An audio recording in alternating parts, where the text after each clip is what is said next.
Hello friends, welcome to my channel. Myself Vaibhavi Singh and आज हम लोग करने वाले हैं क्लास 8 की साइंस का chapter number 3 synthetic fibres and plastics. तो चलिए स्टार्ट करते हैं। तो इसमें पहले बता रहा है कि the clothes which we wear are made of fabrics.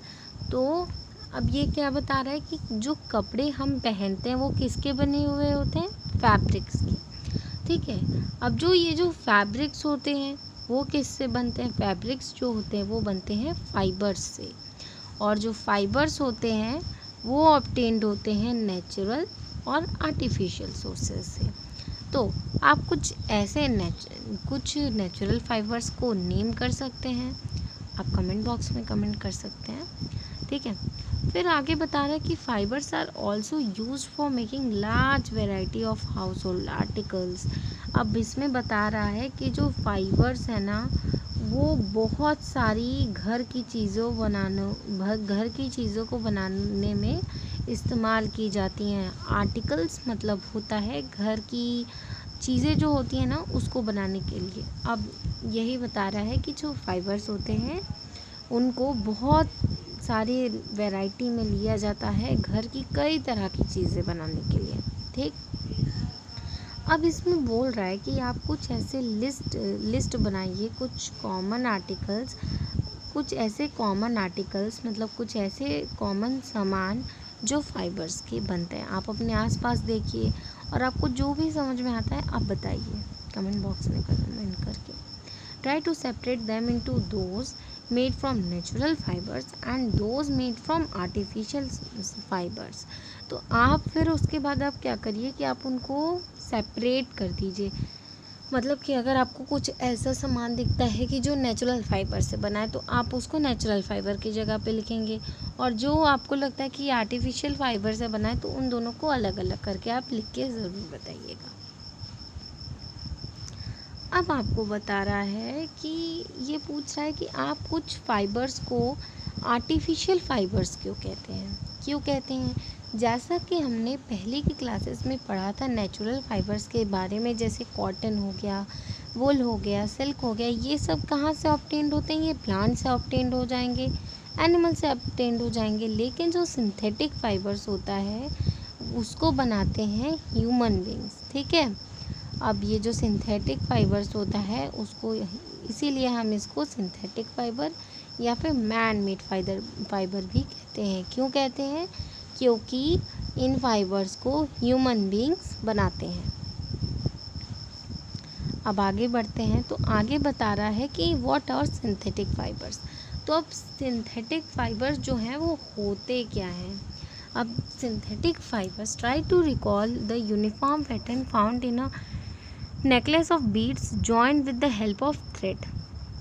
तो अब इसमें बोल रहा है कि आप ये याद करने की कोशिश करिए, जो नेकलेस होता है ना उसका जो यूनिफॉर्म पैटर्न होता है वो मतलब कि जो नेकलेस का जो पैटर्न होता है इस टाइप का होता है ना, उसमें बीड्स होते हैं, और उसको मतलब और उसी की तरह जो पेपर क्लिप्स होते हैं ना उनको भी जॉइन करिए लंबे लंबे। ठीक है। और एक लंबी सी चेन बना लीजिए।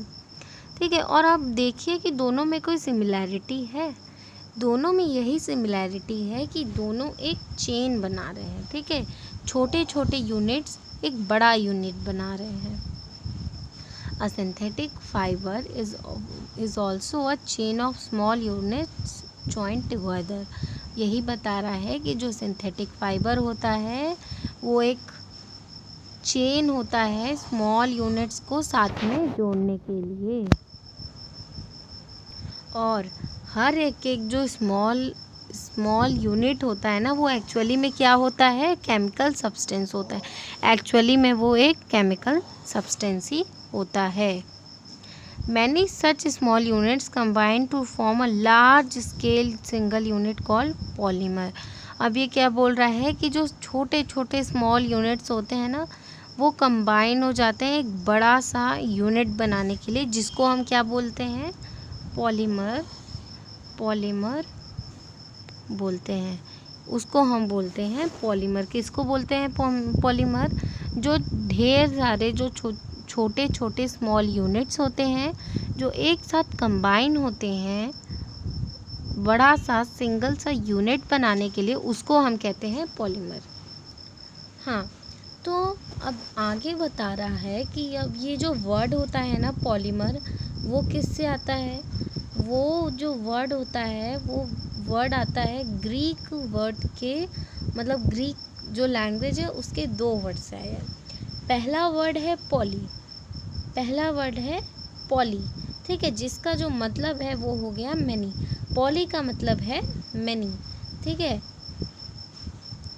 कोई और कलर ले लेते हैं।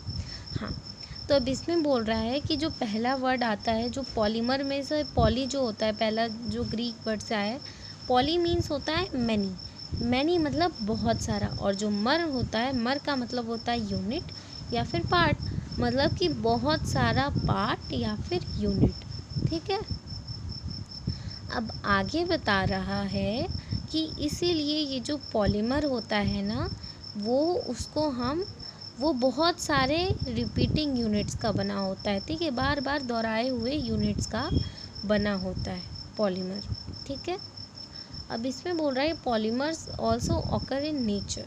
अभी जो पॉलीमर होते हैं ना वो भी नेचर में ही ऑकर होते हैं। अब ये जो कॉटन है वो एक एग्जाम्पल है पॉलीमर का, जिसको हम बोलते हैं सेल्यूलोज। अब ये आपसे पूछ सकता है कि जो कॉटन है वो मतलब कौन से पॉलीमर का एग्जाम्पल है। मतलब आप बोल दोगे cellulose is made up of large number of glucose units. Cellulose जो है वो लार्ज नंबर की ग्लूकोज यूनिट से बना है, ठीक है। ये आपसे पूछ सकता है एग्ज़ाम में, तो प्लीज़ इसको थोड़ा सा ध्यान से पढ़िएगा। अगर नहीं समझ में आ रहा है तो आप वीडियो को पीछे कर सकते हैं, अदरवाइज़ कमेंट बॉक्स में कमेंट भी कर सकते हैं। अब आगे बोल रहा है टाइप्स ऑफ सिंथेटिक फाइबर्स। अब किस किस तरह के सिंथेटिक फाइबर्स होते हैं? रेयन सबसे पहला सिंथेटिक फाइबर है हमारा रेयन, ठीक है। तो जैसा कि हमने क्लास 7th में पढ़ा था कि जो सिल्क फाइबर है वो किससे ऑब्टेन्ड होते हैं? सिल्क वॉर्म से। और सिल्क को डिस्कवर किया गया था चाइना में, और वो मतलब बहुत सालों तक, बहुत टाइम तक उसको सीक्रेट रखा गया कि किसी को बताना नहीं है कि सिल्क, वो चाइना वाले बड़े टाइम तक उसको मतलब सीक्रेट रखे थे। Fabric obtain from silk was very costly. अब ये जो फैब्रिक ऑब्टेन्ड होता है सिल्क से, ये बहुत ज़्यादा कॉस्टली होता है क्योंकि वो सिल्क से ऑब्टेन्ड होता है ना, इसलिए। But it's very beautiful texture fascinated everybody. हाँ, लेकिन इसका जो टेक्सचर होता है ना वो बहुत सुंदर होता है, बहुत सुंदर, किसी का भी मन मोह लेगा, ठीक है। Attempts were made to make silk artificially, और कई सारे अटेम्प्ट्स किए गए थे सिल्क को आर्टिफिशियल सिल्क को बनाने के लिए। Towards the end of the 19th century, अब 19th सेंचुरी के एंड में साइंटिस्ट जो थे वो ऐसा फैब्रिक बनाने में सक्सेसफुल हो गए जो सिल्क के प्रॉपर्टीज से सिमिलर थे। Such a fibre was obtained by a chemical treatment of wood pulp, और एक ऐसा फाइबर ऑब्टेन्ड भी हुआ है केमिकल ट्रीटमेंट, वुड पल्प के केमिकल ट्रीटमेंट से। ये जो फैब्रिक है ना, फाइबर है, उसको हम कहते हैं रेयन और आर्टिफिशियल सिल्क, ठीक है।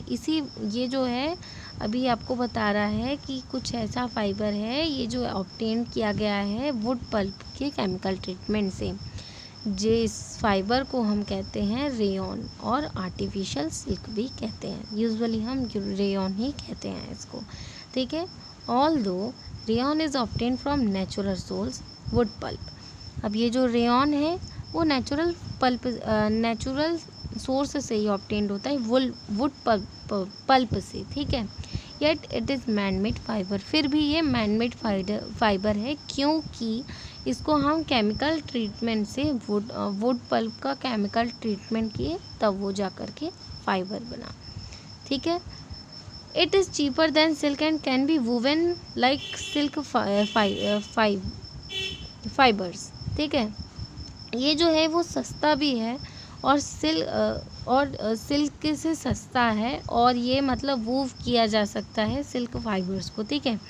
और ये मतलब कि कई सारे वैरायटी के कलर्स में भी कलर किया जा सकता है। रेयन जो है वो कॉटन से मिक्स किया जाता है बेडशीट्स बनाने के लिए, वूल से मिक्स किया जाता है कारपेट बनाने के लिए, ठीक है। जो आपके यहाँ बेडशीट्स होते हैं ना रेयॉन के, उनको मिक्स किया जाता है, और जो आपके यहाँ जो कारपेट्स होते हैं उसको रेयॉन को वूल में मिक्स करके कारपेट्स बनाए जाते हैं, ठीक है। अब रेयॉन तो हो गया, नायलॉन की बात करते हैं। नायलॉन जो है वो एक दूसरा मैनमेड फाइबर है, ठीक है। नायलॉन जो है वो एक दूसरा मैनमेड फाइबर है। वन सेकेंड, हाँ, fibre in 1931 it was made without using any natural raw material. और ये मतलब कि 1931 में इसको बनाया गया था कोई भी नेचुरल रॉ मटेरियल के बिना, फ्रॉम प्लांट और animal. It was prepared from coal, water and air. इसको कोल से बनाया गया था, वाटर से बनाया गया था और एयर से बनाया गया था। It was the first fully synthetic fibre. और ये ऐसा पहला पूरा सिंथेटिक फाइबर है, ठीक है। नायलॉन फाइबर जो है वो सबसे ज़्यादा स्ट्रॉन्ग होता है, इलास्टिक होता है और उसका वो बहुत ज़्यादा लाइट भी होता है। It was lustrous and easy to wash. ये बहुत ज़्यादा लस्ट्रस होता है और वॉश करने में बहुत आसान होता है, ठीक है। और ये मतलब कि कपड़ों बनाने के लिए बहुत ज़्यादा पॉपुलर हो गया है। हम इसको कई सारे घर की चीज़ों को बनाने में इस्तेमाल करते हैं नायलॉन को, ठीक है। जैसे कि सॉक्स आपके यहाँ जो बनते हैं वो भी नायलॉन्स की, और जो रोप होते हैं ना वो भी, टेंट हो गया, टूथब्रश हो गया, कार के सीट बेल्ट्स जो होते हैं, स्लीपिंग बैग्स जो होते हैं, कर्टन्स जो होते हैं, वो सब नायलॉन के बनते हैं। नायलॉन जो है होता है ना वो बहुत ज़्यादा मतलब वो पैराशूट्स बनाने के लिए भी इस्तेमाल किया जाता है। और जो लकड़ी वो जो पहाड़ पे चढ़ाई की जाती है ना वो भी, क्योंकि जो नायलॉन का जो धागा होता है ना वो बहुत ज़्यादा मजबूत होता है, बहुत मजबूत होता है। अगर आप नायलॉन के एक थ्रेड को स्टील की वायर से कंपेयर करेंगे तो नायलॉन का जो थ्रेड है वो ज़्यादा स्ट्रॉन्गर होता है, ठीक है। अब यहाँ पे हम लोगों को is nylon fibre really so strong that we can make nylon parachutes and ropes for rock climbing. अब आपसे ये पूछ रहा है कि जो नायलॉन का जो फाइबर होता है क्या वो सच्ची में इतना ज़्यादा मजबूत होता है कि हम उसके पैराशूट्स बनाते हैं और चढ़ाई करने के लिए उसके रस्सी भी बनाते हैं। तो हाँ, नायलॉन जो फाइबर होता है वो एक स्टील की पतली वायर से भी बहुत मतलब उसकी एक थ्रेड और स्टील की जो एक पतली सी वायर होती है उसमें से ज़्यादा स्ट्रॉन्ग होगा नायलॉन का। नायलॉन बहुत स्ट्रॉन्ग होता है कि उससे रोप्स भी बनाई जाती है। अब आगे है आपका पॉलिस्टर और एक्रिलिक। अब ये पॉलिस्टर और एक्रिलिक क्या है? Polyester is another synthetic fibre. अब ये जो पॉलिस्टर है ना वो एक दूसरे टाइप का सिंथेटिक फाइबर है। Fabric made from this fibre does not gate wrinkled easily. अब ये जो फैब्रिक बनता है ना इस फाइबर से, इस पर रिंकल मतलब कि कपड़े जो सिकुड़ जाते हैं वो जल्दी नहीं होता, ठीक है। ये जो पॉलिस्टर का जो क्लॉथ होता है ना इस पर मतलब कि ये मुड़ते नहीं हैं, चिंगड़ाते नहीं हैं, ठीक है, रिंकल नहीं होते। It remains crisp and is easy to wash. ये तब भी सीधे ही रहते हैं और बहुत आसान होता है इनको धुलना, ठीक है। It is quite suitable for making dress material. और ये ड्रेस मटेरियल बनाने के लिए बहुत ज़्यादा अच्छा फैब्रिक होता है। तो अब ये क्या बता रहा है कि you must have seen people wearing polyester shirts and other dresses. तो आप लोगों को पॉलिस्टर की शर्ट पहनते हुए और दूसरी टाइप की ड्रेसेस पहनते हुए देखे होंगे। Terylene is a popular polyester. अब ये जो टेरेलिन है ना ये एक बहुत ही पॉपुलर पॉलिस्टर होता है। It can be drawn into very fine fibres that can be woven like any other yarn. और ये मतलब कि ड्रॉन किया जा सकता है बहुत ही फाइन फाइबर्स में, जिसको हम मतलब कि दूसरे यान की तरह भी वूव कर सकते हैं, ठीक है। अब इसमें बोल रहा है कि my mother always buys PET bottles and PET jars for storing rice and sugar. I wonder what is PET. तो अब इसमें पूछ रहा है, इसमें बता रहा है कि इसकी जो मदर है ये हमेशा पेट बॉटल्स और पेट की जार्स स्टोर खरीदती हैं ताकि वो उसमें राइस और शुगर स्टोर करें। लेकिन ये PET पेट है क्या, एक्चुअली में ये है क्या? PET polythene terephthalate. अभी पॉलीथीन टेरेफिलेट है is a familiar form of polyester. अब ये जो पेट है ये एक फैमिलियर फॉर्म है पॉलिस्टर का। ये इम्पॉर्टेंट पार्ट है क्योंकि ये आपसे पूछ सकता है कि व्हाट इज़ पेट, तो आप कहेंगे पॉलीथीन टेरेफिलेट। ठीक है, ये बहुत ही फैमिलियर है पॉलिस्टर का, बहुत ही फैमिलियर फॉर्म है पॉलिस्टर का। और ये बॉटल बनाने के लिए भी इस्तेमाल किया जाता है। ठीक है, बर्तन बनाने के लिए और फिल्म्स बनाने के लिए, वायर जो होती है वो बनाने के लिए, और कई सारे बहुत ही ज़रूरतमंद चीज़ों बनाने के लिए ये इस्तेमाल की जाती है। अब अपने आसपास की चीज़ों को देखिए और पहचानिए कि कौन सी चीज़ें पॉलिस्टर की बनी हैं। ठीक है, polyester is actually made up of repeating units of chemical called ester. अभी जो पॉली है ना, पॉलीईस्टर, ये जो है ये एक actually repeating unit chemical units का बना है जिसको हम ईस्टर बोलते हैं। क्या? ईस्टर बोलते हैं। Esters are the chemical which gave fruit their smell. Esters जो हैं वो एक केमिकल हैं जो फ्रूट्स को उनकी स्मेल देते हैं। ठीक है, fabrics are sold by names like polycot, polywool, terricot etcetera.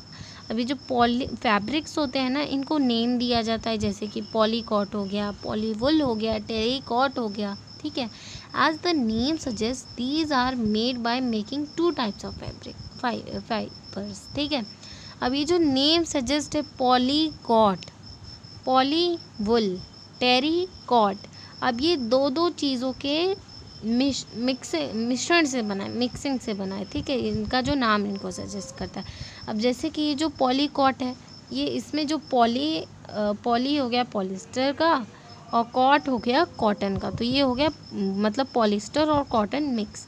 पॉलीवुल हो गया पॉलिस्टर और वुल मिक्स। ठीक है, अब आगे बढ़ते हैं। We wear sweaters and use shawls और ब्लैंकेट्स इन विंटर। अब जैसे कि हम शॉल्स पहनते हैं या शॉल्स यूज़ करते हैं, ब्लैंकेट्स करते हैं, स्वेटर पहनते हैं विंटर में, तो ये सब जो है ना ये एक्चुअली नेचुरल वुल से नहीं बनते। Though they appear to resemble wool. ठीक है, these are prepared from another type of synthetic fibre called acrylic. ये मतलब कि वुल से नहीं बनते, ये जो हैं वो दूसरे टाइप के सिंथेटिक फाइबर से बनाए जाते हैं जिसको हम एक्रिलिक कहते हैं। ठीक है, क्या कहते हैं? एक्रिलिक। अब आगे बता रहा है कि the wool obtain from natural sources is quite expensive. अब ये जो वुल है ना, कोई भी चीज़ जो नेचुरल सोर्सेज से बनती है, ऑब्टेन होती है, वो थोड़ी सी एक्सपेंसिव होती है। अब जैसे कि जो वुल है वो जो नेचुरल सोर्सेज से ऑब्टेन्ड होता है वो थोड़ा एक्सपेंसिव होता है। ठीक है, whereas cloth made from acrylic are relatively cheap. लेकिन जैसे कि जो क्लोथ जो एक्रिलिक से बनते हैं वो सस्ते होते हैं। ठीक है, they are available in variety of colours. अब ये जो एक्रिलिक का जो क्लोथ होता है ना, ये बहुत सारे कलर्स में भी, वेराइटी ऑफ कलर्स में अवेलेबल होता है। सिंथेटिक फाइबर्स जो होते हैं वो बहुत ज़्यादा ड्यूरेबल होते हैं। ठीक है, अफोर्डेबल होते हैं, और ये जो क्वालिटी है इनकी, यही इनको पॉपुलर बना देती है नेचुरल फाइबर से भी ज़्यादा। ठीक है, अब आगे बढ़ते हैं। जैसे कि आपने क्लास 7th की एक मतलब जैसे कि आपने एक्टिविटी परफॉर्म की है नेचुरल और सिंथेटिक फाइबर्स को जला के क्लास 7th की एक एक्टिविटी में, तो आपने क्या ऑब्ज़र्व किया? जब आप सिंथेटिक फाइबर्स को जलाएंगे तो आप देखेंगे कि उनका जो बिहेवियर है वो नेचुरल फाइबर से अलग है, उनका जो रिएक्शन होगा ना वो नेचुरल फाइबर से अलग होगा। आप ज़रूर नोटिस करेंगे कि जो सिंथेटिक फाइबर्स हैं वो जलने पे मेल्ट हो जाएंगे। ये जो है वो एक्चुअली एक डिसएडवांटेज है सिंथेटिक फाइबर्स का। अगर आप कोई पॉलिस्टर का कोई भी सिंथेटिक फाइबर पहने हो और वो जल जाएगा तो वो मेल्ट होने लगेगी और आपकी बॉडी से चिपक जाएगी, तो ये बहुत ज़्यादा गलत वो हो जाएगा फैब्रिक और हमारे बॉडी में स्टिक हो जाएगी अगर कोई इंसान उसको वियर कर रहा होगा। तो इसलिए हमको सिंथेटिक क्लोथ्स को कुछ काम करने से काम करते वक्त या फिर कुछ किचन में वर्क करते वक्त या फिर लेबोरेटरी में वर्क करते वक्त नहीं पहनना चाहिए, क्योंकि क्या होता है कि अगर उसमें आग लग जाएगी तो वो हमारे, इसीलिए उस वक्त हमें कॉटन का ही पहनना चाहिए, ठीक है। Oh, now I understand why my mother never wear polyester clothes while working in kitchen। इसीलिए कोई भी किचन, अब इसमें बता रहा है कि ये बोल रही है कि अब ये समझी कि इसकी जो मदर है वो कभी भी पॉलिस्टर के जो कपड़े हैं वो किचन में वर्क करते वक्त क्यों नहीं पहने।